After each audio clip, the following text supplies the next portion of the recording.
Hello, welcome back to Past Gas. This week it is part 2 of our German Group A series here. Last week we talked about Mercedes and their entry into racing and homologation with the 190e Cosworth.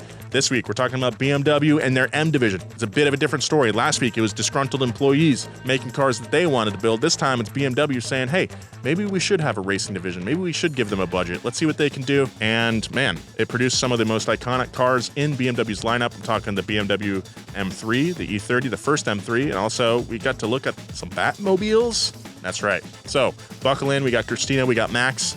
Let's do it. At the 1987 Australian Touring Car Championship, there was a new car on the track. It wasn't as big as the other cars, and it didn't put out as much horsepower as the other cars, but it was driven by Jim Richards, who had dominated the year before at the Australian Endurance Championship in a BMW 635i. But this time around, Richards was piloting a BMW E30. The all-new BMW had once been a bland street version of the E30, but the M Group at BMW had pulled every bolt, washer, and piston and replaced them with ultra-light versions while tweaking the output. The fresh S14 motor made just shy of 200 horsepower, almost half of the rest of the lineup in the race. But the chassis was something special. It was so well crafted that the little BMW, weighing 1,000 pounds less than Richard's last ride, felt like it was locked onto rails. The white BMW wound its way through the crowd of heavy V8 touring cars and eventually conquered the entire series. Across the globe, other racing series were seeing the same results. BMW M3s crafted out of E30s, winning checkered flag after checkered flag. It wasn't long before the M3 was coming head-to-head with its entire reason for existence.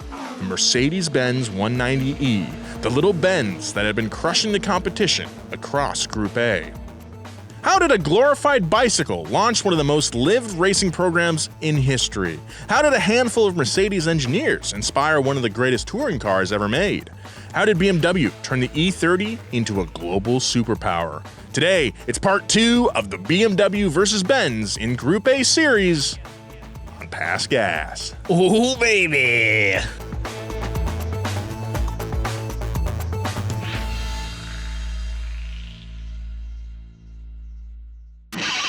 Past Gas Podcast. It's about cars, it's not about sports. Welcome back to Past Gas, everybody. My name is Nolan Sykes. Across from me today, big BMW guy, it's Max Maddox. Hi, everybody. I have 3 BMWs. Yes, you do. How many of them work? At all? How many Or of them all the How way? many of them drive and work all the way? I'd say all of them work Okay. in terms of me getting in them and driving them. One of them's on a battery tender, always. Okay. One of them has a couple windows that don't roll down. Yes. One of them has a different window that doesn't roll down. Mm-hmm. But they're all They're functional. generally functional. One of them stops in traffic when the AC is on. Yeah, it does turn off if the AC is on, but that's fine. Okay, well, That's we could fine. deliberate what functional actually means all day. I'd love to do that. But I'm going to introduce our next host here. We got Christina Felsky on the pod. Hello. How are you? I'm good. Had a long weekend. Didn't do jack. That's Just great. Played my video games. Yeah, what video game are you playing currently? Well, I finished Ghost of Tsushima from Sucker Punch. Great game. For some reason, put that off for years, and I am regretting it. It's one of the best games I've ever played. Wow. And then I bought College Football 25, and I'm gonna take my San Diego State Aztecs to victory. I chose them because none of the schools that I went to NAU at first, Northern Arizona. They don't have Division II teams, I think, in the game, so I couldn't play as the Lumberjacks. And then I wanted to choose my hometown team, San Luis Obispo Cal Poly SLO, the Mustangs, also Division II in the Big Sky League. They don't have that either. So hopefully a patch, I can play as the Mustangs, and I can turn things around. Wait, so My sister went to San Diego State, so that's why I chose the I was Aztecs. going to say, is the school you went to didn't have a football team? Then Northridge, which I graduated from, we didn't have a football The team. Matadors. Matadors, yeah. I went to Loyola in Chicago, did not have a No football team. Yeah. SF State, no football No team. football team. Whoa. Yeah. Look at us now. We had a good soccer team, though. Our soccer team crushed it, and our basketball team was pretty good, too. SF State women's soccer. Our mascot is we're the Ramblers. The Ramblers. Yes, originally it was represented by a hobo with a little rucksack. Of course, yeah, a little handkerchief on a stick. Toe coming out of his boot. Like have beans, you know what I mean? Yeah. But no, they later, by the time I was there, it was a wolf. And I was like, that's weird. And everyone's like, do you know what it actually was originally? That's so crazy. You'd think a school in Chicago, the Loyola Italian beef would be amazing. Yes, that would be. Yeah. I thought you were going to say you think they wouldn't be that offensive. And I was going to say, well, we do have the Blackhawks. So I was going to say, I mean, that's extraordinarily progressive to change that mascot. I know. The hobo with the stick. Which, by the way, hobo is not a derogatory term. No, it's not a derogatory term. Oh, okay. It isn't. Great. Well, Yeah, I'm it gonna doesn't. say it all the time now then. Yeah, I wanted to do that. I mean, obviously, like my punk phase. And so I wanted to. I wanted to do. You wanted to train do that hopping. too? Yeah. What was the appeal? I guess some freedom of movement. Freedom. I like traveling, so I was like, oh, if I hop on a train, I can just go. That seems dangerous. It's man. definitely dangerous. I think I also have a very strong case of, well, if a boy can do it, I can do it. Right. So I've got that. Did you learn all the symbols that like? I read a bunch of like anarchist books. Got crew change. So I think I know some. I learned some of those symbols from I think like an Uncle John's bathroom reader book where it's like, hey, if you see a cat drawn on an underpass or something, that means there's a kind lady nearby who will take you in on your travels, like stuff like that. Yeah. I met a train hopper in college who offered me DMT out of a light bulb. Oh, out of a light bulb. How exotic. Yeah. Did you take him off on it? No. That's fun. I saw the face of God thanks to a light bulb. Yeah, jeez. No thanks. We're talking BMWs today. That's right. Yes. We're talking BMWs today. All right. We brought in Jimmy was here last week. Unfortunately, missed some flights. This is dating the podcast a little bit, but there's a whole CrowdStrike glitch. If you're a big 3 listener, you would have heard this a couple weeks ago, Yeah. but all the guys got completely boned out in Texas. Stuck in, I think, Austin or something, or San Antonio. Literally everyone did. Like Yeah. Adam too, I think, because he was racing. over in and- St. Louis. So, yeah, I think he's still in St. Louis. So we called an audible, football term, and brought in one of our resident BMW heads. Yeah, I have an E30 that I've have owned a sick E30, Yeah, I've yeah. had it for 14 years, and it's finally at a point where I think it's really, really, really fun. Yeah. So we'll talk about Will that, it I'm sure. Be as fun as a M3 though? Yeah, I think it would. It totally would. All right. Well, let's Absolutely would. It would let's decide. smoke an M3 like a damn Christmas ham. But let's get into the little race cars. Just a little refresher here for everybody. Last week we talked about Mercedes and their foray into Group A racing with the 190E, how that came together. Now we're seeing the other side of the rivalry with BMW. This is BMW's episode here. And then next week they'll come together in right? a cacophonous jubilee, Whoa. you might say. That was a great phrase. Thank you. Cacophonous It came jubilee. off. I don't know from whence it came, but Well, you studied English, it came right? whence. You studied English at Loyola, so I sure do. I have a creative writing degree, and you know what? I use it. You do? So Sure do. take Holy that, shit. Dad. Okay. Okay, so tested in sport, proven in series is a slogan BMW has used for almost 100 years now. While it probably sounds better in German, it's been the ethos of the automotive company since the start. By the 1930s, BMW had carved a name for themselves in the halls of motorcycle racing history. We've talked about this before on the show, I believe. Before the Nazis descended on Europe, BMW had racked up wins from Switzerland to the south of France. Rider George Meyer, I think we talked about him specifically, was the first non-Brit to win the Senior TT at the Isle of Man on a supercharged BMW bike. Damn, 1930s supercharged motorcycle. That sounds On terrifying. the Isle of Man. And that's when, like, if you crashed, they were going to give you a piece of wood to bite on and chop a They limb would off. not identify your body. So these wins solidified BMW as the ultimate sport bike champion by the end of the 1930s.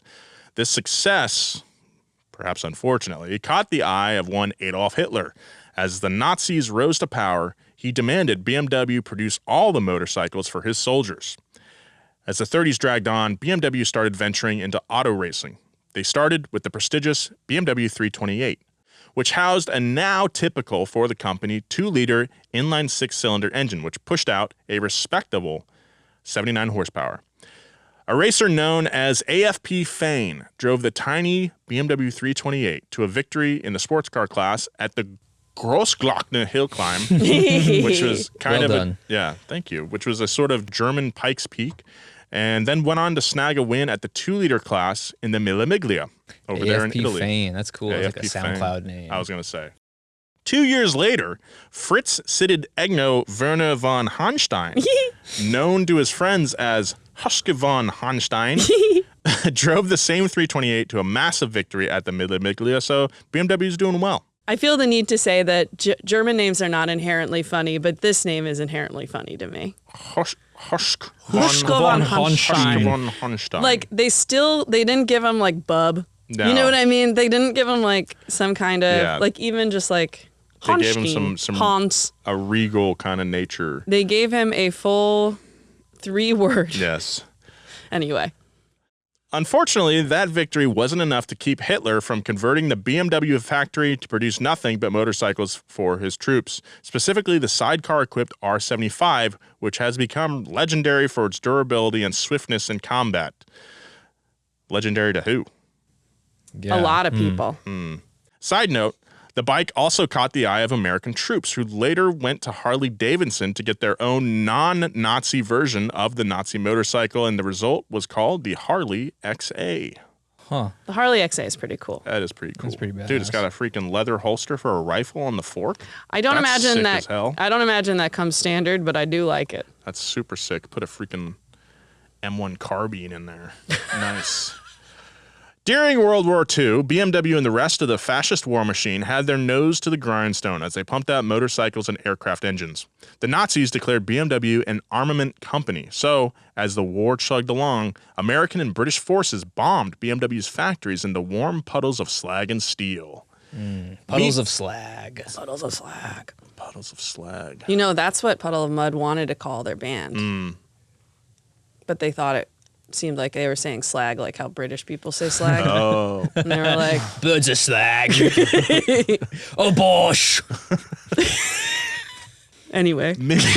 Anyway. Meanwhile, at Mercedes headquarters, the board of directors and workers weren't dealing with the same sort of death and destruction. Mercedes was just a regular company, pumping out regular cars for Nazi bigwigs. As the fog of war cleared, Mercedes continued their work on building cars and got back to the business of racing without delay. But over at BMW, they were dealing with the optics of being an official Nazi weapons company, which almost destroyed them. To stay afloat, BMW had to temporarily use their factories to make pots and pans. I mean, I'm sure there's some real interesting people who want their hands on those post-war, definitely not Nazi pots and pans. Yeah. like Jesse James. Yes. Jesse James' large collection of BMW pots and I pans. mean, he loves Nazi Well, stuff. Yeah, he so does Marilyn Manson. Unsurprisingly. You know, if BMW could come back from this, I got to think we're going to be okay, guys. It's pretty I funny. feel really confident about the fact that we will come back from this. I mean, come on, dude. Yeah, at least funny. we didn't make. We weren't making bikes for the Nazis. That's true. That's true. That's a pretty big mark on the old record there. Hey, big thanks to Chime for sponsoring this episode of Past Gas. Summer should be fun, not financially stressful. With the Chime Secured Credit Builder Visa credit card, it's easy to start building credit with everyday purchases and regular on-time payments with no annual fees or interest. And if your credit scores grow, so could your opportunities for lower rates on loans, like for a car or home. You can use the Chime Credit Builder Visa credit card everywhere Visa credit cards are accepted and build credit using your own money. There's no annual fees, interest, or credit check to apply. And for all those reasons, that's why I think Chime is the best. With Chime's secure credit card, you can improve your credit scores all summer long. Get started today at chime.com/gas. That's chime.com/gas. Chime feels like progress.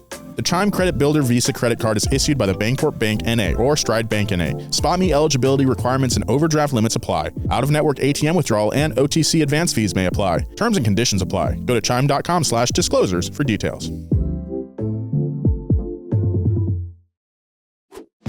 Thanks to Shopify for sponsoring this episode of Past Gas. Shirts and all kinds of merch are very important to our business at Donut.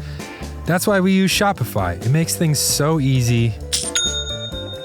From the launch your own online shop stage to the first real life store stage, all the way up to did we just hit 1 million orders stage, Shopify is there to help you grow. Whether you're selling shovels or trucker caps, Shopify helps you sell everywhere. From their all-in-one e-commerce platform to their in-person POS system, wherever and whatever you're selling, Shopify's got you covered. We went from selling like one shirt to selling a ton of different shirts and hats and banners and flags and stuff. And Shopify can help you do the same. It's really easy to scale up and help you grow your business. So sign up for a $1 per month trial period at shopify.com/gas, all lowercase. Go to shopify.com/gas now to grow your business, no matter what stage you're in. Shopify.com/gas. Thanks, Shopify. For years after the war, there was no racing and no fancy cars. BMW was scrambling to stay alive while the rest of the world dismantled their factories to pay reparations to the victims of the Nazis. It wasn't until 1951 that BMW was able to get a car off the assembly line. Like many manufacturers after World War II, the car that got them out of the post-war slump was a utilitarian fleet vehicle. BMW debuted the 501, which became the default cop car in Germany for years. Man, what are they doing? This is and helped keep the factory line rolling. this is an ugly car. The 501? Yeah, this is an ugly car. Really, it's got the really It's tall. round, it's bulgy, Oh. and by the way, huge kidney grills, which is something people complain about today, but apparently that's actually a throwback to this. In 1956, BMW released the 507, a small coupe designed to directly compete with the all-new Corvette in looks and speed. But it cost too much to make, and Americans weren't totally on board with buying German cars yet. You know who bought one? Elvis. Really? Mm-hmm. Interesting. Elvis had a 507. I don't mind the look of this one. It looks like a Pixar car to me quite a bit, mainly because it's like grimacing and it's got its little headlight eyes. It's better than the last one, though. It sure is. That is true. BMW just couldn't catch a break, and by 1959, there were rumors swirling that Mercedes-Benz was about to buy BMW and convert their factories to building Benzes. Damn. I've heard this before. Yes. Yeah, it was like this was the very end, and then they got it together, which we'll talk about.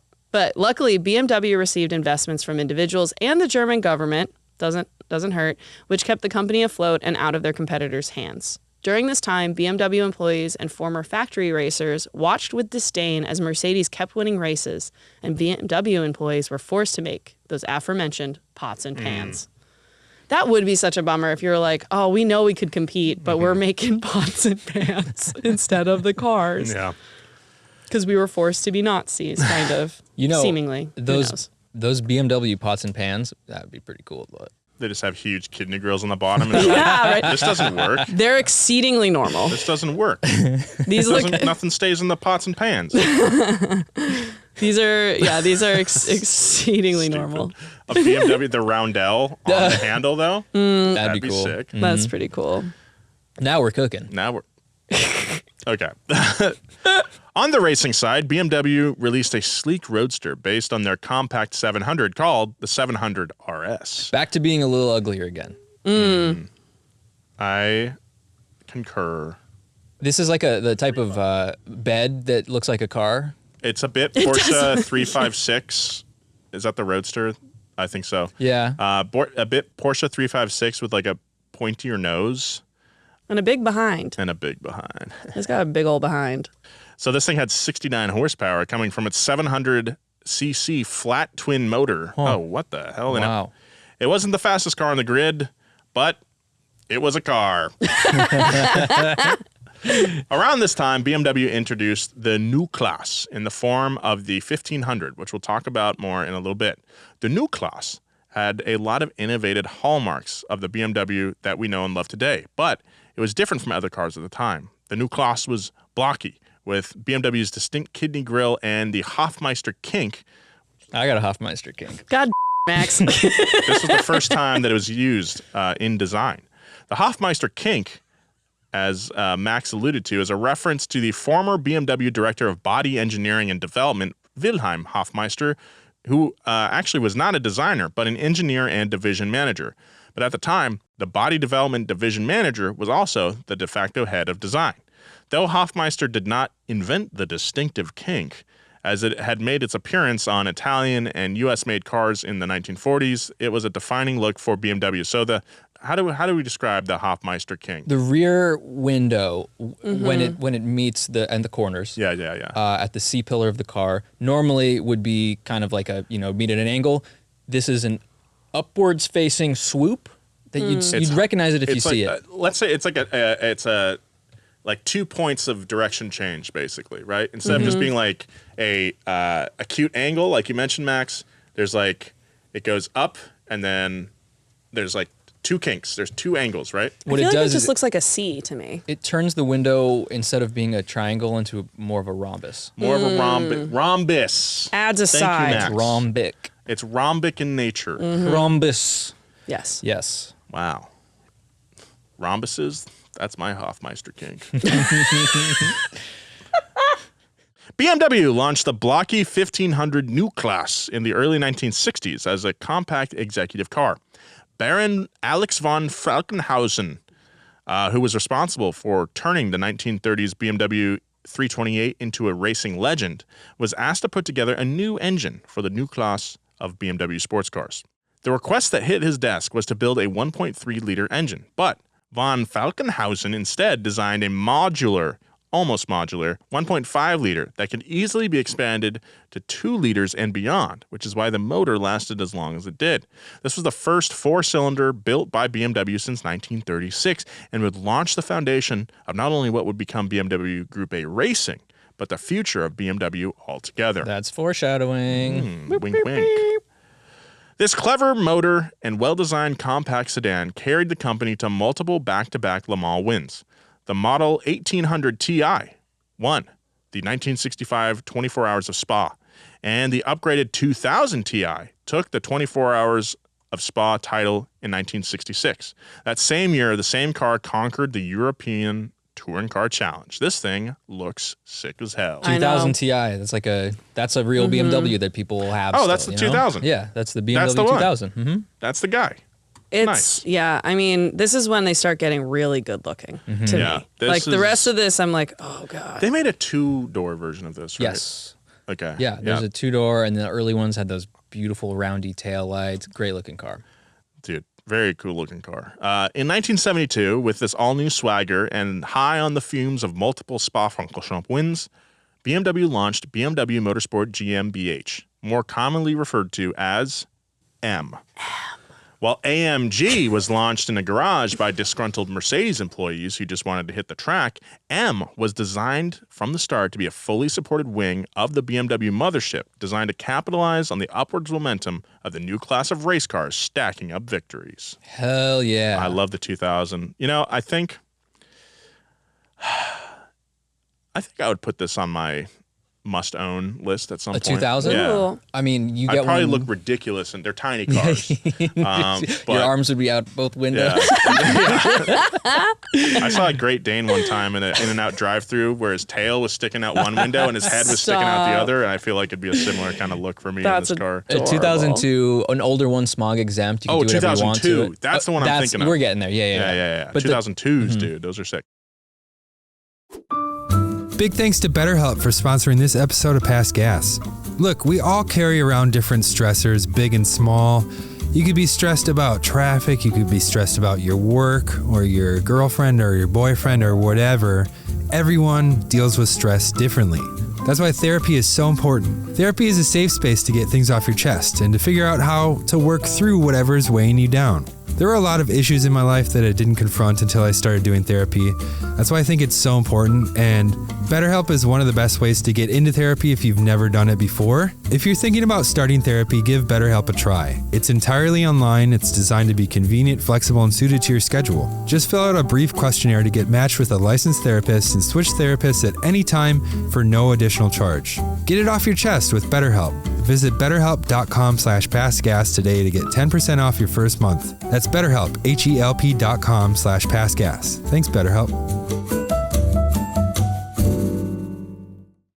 One of the first projects of M was to tackle the somewhat stale E9, which is a beautiful car, by the way, the Batmobile, they call it, which had been built on the back of the successful BMW 2000, but hadn't succeeded in the same way. The E9 is what Chris Evans drives in Knives Out. The original? Yeah. That's right. He's got that sick silver ass. one. Oh, dude, so good. Mike Burrows had one at one point, which he was a sick, like stanced out E9. That's sick as hell. Very, very, very cool. Yeah, The that's group gorgeous. chopped up the E9 and shoved an M30, an inline six based on von Falkenhausen's M10 under the hood so they could qualify for homologation and get racing as fast as possible in the European Touring Car Championship under Group 2, later called Group A rules. So they took that little, the modular one and made it bigger. Mm-hmm. Nice. M30. M30's a tank engine too. They handle a lot of boost. The resulting car was dubbed the 3.0 CSL. The 3 was for the leaders, and the CS was for competition sport, and the L meant liked or light. I wanted to be competition sport liked in high school as well. Maybe a little too much. So this wasn't light like some homologation cars that meant they just tossed on a set of Recaro knockoffs. This was the real deal. They used thinner steel to build the actual body of the car. Nice. Then they deleted all of the trim and soundproofing, bolted on aluminum doors, an aluminum trunk and hood, and put in Perspex windows. Oh, nice. Okay, so synthetic, not glass. Okay. And as is custom with amazing cars built outside the United States, it was not available in the United States. Look, we're certainly guilty of this. I feel like every other episode of Up to Speed back in the day was like, and it wasn't available in the U.S. We don't get cool stuff. And look, a lot of that was my fault. I will take the blame on that. You did the chicken tax? No, I'm just saying like... writing it into the scripts? Nolan was like an r/cars dude for a while, I for think. sure. Yeah, like your typical internet guy where it's like, oh, this cool thing, we don't get it. Woe is me. Meanwhile, like we get some really cool cars in our own right. Yeah. We absolutely do. We made a whole D-list about it. Amazing cars That's that right. the U.S. got that nobody else got. That's right. My joke was more that you're like, and part of that is my fault, as though you're responsible for these cars not coming here. I made that decision. You made a legislative decision. I said... The most striking option on the homologated versions was the borderline ridiculous aero kit. This is why they called it the Batmobile, because it had this massive spoiler, front splitter, incredible looking car, super slim profile, very long. There was an oversized air dam, fins on the front fender, a roof spoiler, and a Batwing-esque rear wing that was so tall. The Batwing-esque rear wing was so tall that German police banned it from the roads. But BMW shipped the cars. Have the wing. That's my German accent. Give me the wing. We will not have the wing on our roads. You cannot We will not see have the outside the wing. rear Get the window. wing off of our Autobahn. But BMW shipped the cars with the wing stuffed in the trunk, just in case you wanted to risk the ticket. Nice, They did that with the E36 M3 lightweight as well. No They kidding. had the high kick spoiler that you see was an extension that they would give you the little The little extendos legs. that you'd put on there. Interesting. And so some of them have them, some of them don't. Okay. The 3.0 CSL was wildly successful at the European Touring Car Championship, at the Deutsche Rennsport Meisterschaft, Nice. the Group A races that led to the inspiration of pretty much every decent racing game. Drivers of the 3.0 CSL secured the driver's title victory 6 times in the years 1973 and 1975 to 1979. The homologation version of the 3.0 CSL even went head-to-head against full-bore race car versions of the Ford Capri and Porsche 911 and did pretty well, at least better than most other Group A cars did. Cool. As motors grew, so did the competition. BMW deployed their carefully crafted 635i in 1982 as a direct response to the Jaguar 12-cylinder and the larger Mercedes V8s. The pedestrian versions of these cars sold like hotcakes, and homologation was achieved in time to field the car in an increasingly challenging Group A field. We need to talk about what these look like. Yeah, the 635i that's a dream car of mine, It's I think. beautiful. Bucket list, 2-door Grand Touring BMW. Bit of a big, heavy car. And that's something that we referenced at the beginning of this episode. It is a heavy car, but it is so good looking. The liveries during this time. John Player Special. The shape during this time. I love it. You know I love it. It's great. They're just so good looking. There's something to be said about, I guess this is all around the time that aerodynamics were really becoming like seriously researched and everything. And I mean, these days, there really is only a few, we'll say, shapes that we know are super aerodynamic and super performance based and kind of force all the manufacturers either to choose one of these shapes for their own cars. And that's kind of like why all the cars look so similar in the market these days. Coke bottle But back design. then, because they were still figuring things out, they could take big swings and lead to cars that look like this. But neither Benz nor BMW could see the writing on the wall as Audi rolled into town sporting all-wheel drive Quattros that changed the game from displacement to cornering. As Audi absolutely decimated the competition on the rally circuits, BMW and Mercedes refocused on Group A racing, specifically DTM, where they could lock in the title of Best German Builder. Mercedes dropped the 190e Cosworth in 1983, and BMW was still sitting behind the wheel of a large coupe, getting lapped by a compact car that had serious gumption with little girth. What? I mean, we can all relate to that, right? Now, look, son, you may have the gumption, but you ain't got the girth. You ain't got the girth. I feel sorry for you because you ain't got no girth. Girth over gumption, know what I'm saying? Hey, look, just like I like gumption over girth. how hard work always beats talent when talent refuses to work hard, gumption beats girth every time. That was good. Beautifully spoken. Look, you might not have the girth, but if you got the gumption, you can make things happen.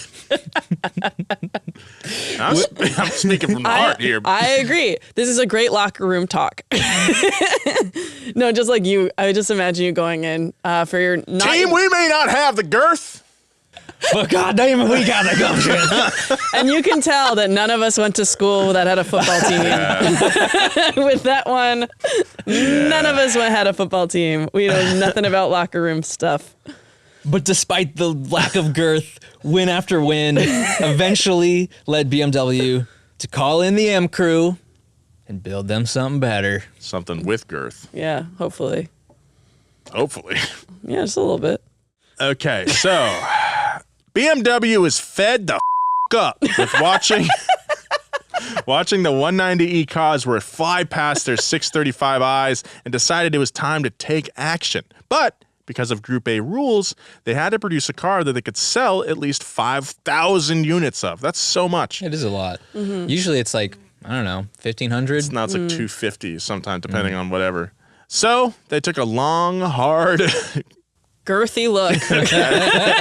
at their offerings, grabbed the anemic and decidedly ungirthy E30, sitting on the bottom rung of their lineup, and rolled it into the BMW M workshop. While M had done some fun stuff, they were recovering from their not-so-stellar performance with the M1, the supercar, which only got a few wins in its 4 years in Group B. The E30 opportunity was just the chance M needed to get back into the good graces of the BMW overlords. So, they started with the engine. M grabbed one of the M88 inline-6 engines they designed for the M1, then lopped off 2 of the cylinders to turn it back into what was basically the M10 engine designed by von Falkenhausen more than 20 years ago. Obviously a gross oversimplification, but They just chopped off a couple it of the started cylinders. as a 4-cylinder, then turned into a 6-cylinder, but now we're back to 4-cylinder. Just like we talked about earlier. That's what we're saying. That's right. So, M had learned a lot when developing the M12 F1 engine, a turbo 4-cylinder motor that could produce 1,400 horsepower, making it still the most powerful Formula One engine in history. Using what they learned from that engine, they started souping up the M10 for homologation cars. That's insane, dude. Wow. 1,400 horsepower. Yeah. It's It's like 350 horsepower per crazy. cylinder. That's my Hofmeister kink. You're waiting for that one. I was waiting for that one. Obviously, BMW couldn't put a 1,400 horsepower in the hands of regular consumers. So, Jesus, can you imagine? Sorry. so they chilled it out a bit by unbolting the 5.5 bar turbo, which is probably like, what, 50 PSI? 5.4. That's 79 79 PSI. And made it, quote, really great instead of eye-peelingly powerful. With 2,302 cubic centimeters to work with and 4 valves per cylinder, the inline-4 made a whopping 200 horsepower, which was less powerful than the 944 turbos, 220 horsepower, and the Ford Sierra Cosworth 204. But as we mentioned before, The secret of the M workshop's success wasn't just power. The M engineers got to work chopping apart the E30's body and started crafting new bits out of fiberglass and plastic. They cut a new lower front splitter and installed a rolled rear apron and sill panels. They also widened it out a bit and flattened the C-pillar and trunk lid to lessen drag. The trunk on these cars looks really strange. They glued in the windows instead of using rubber piping, and overall dropped the drag coefficient from 0.38 to 0.33, basically going from a Honda Prelude to a 300ZX. 0.33 is decent. It's pretty good. Simplify and add girth. That's right. BMW. Then M looked at the suspension of the E30 and pretty much ripped all of it out. They hooked up offset control arm bushings, completely redid the front strut tubes, and took the front wheel bearings and calipers from the E28, along with some bigger front and rear slotted discs or rotors, all hooked up through stainless steel lines. This little monster, the M3, showed up to the races at the 1987 World Touring Car Championship and the European Touring Championship and secured first places with ease. From 1987 to 1990, the first-gen M3 racked up win after win across races with Group A rules. And homologation was no problem because the M3s flew off the showroom floors. Thanks to the M3 winning races from the Nürburgring to Japan, the M3 was truly tested in sport and proven in series. But, much like the wars of attrition between the police and police radar companies, strange example, BMW and Mercedes began bashing heads as they brought their Group A cars to all new heights, evolution after evolution, which is where we'll pick up next week for part 3. Ooh. In part 3, BMW versus Mercedes in Group A, we'll look at the holy golden era of Group A racing that inspired the best performance cars ever to grace showroom floors. If you're a big German head, you're going to want to tune in because it's going to be good. It's going to be good. Now, we got some listener mail. Christina. All right. It was mentioned in a video that you guys might have a bit of dog hair in your cars. You could say we got a little bit of that. Because we have a little bit of dog hair in our cars. A great way to remove it is to wear a latex glove and run your hand over the carpet or upholstery. It balls it up so you can pick it up in a clump and make a new dog. I added that part. Happy cleaning. Love all donut content. David K. in PA. Thank you, Dave K. in PA. Thanks, Dave K. in PA. It is a good, I wonder if this works with cat hair, which is my problem. Yes. Oh, I'm going to try this tonight. Yeah, it's collectively all of our problems, actually. I've heard of using a balloon because it's the static, I imagine, which is what the latex is doing, and a balloon is extraordinarily staticky. Little detail hack. I mean, that also, makes life a little more fun and colorful. You lose a little. That's good. You use a little party balloon. I can't remember the last time I played with a balloon, so I got to get on that for sure. Yeah. I always keep zip ties and balloons in my glove box. Yeah, so you can kidnap clowns. Okay, thank you so much for listening to Pass Gas this week. I always appreciate, I get into the analytics. And sometimes it escapes me how much the show has grown, and I'm so thankful. I love the medium. I love podcasting. I love telling stories, and I love doing it with this crew here in this very building. We got Christina Felsky. Follow her at Christina Felsky on Instagram. Max Maddox, you know it. You got to follow Max at Max Maddox. And we got Nick Giamuso and Gavin Kinzel in the studio today. And we will see you next week for part 3 of Group A. Let's go. Woo!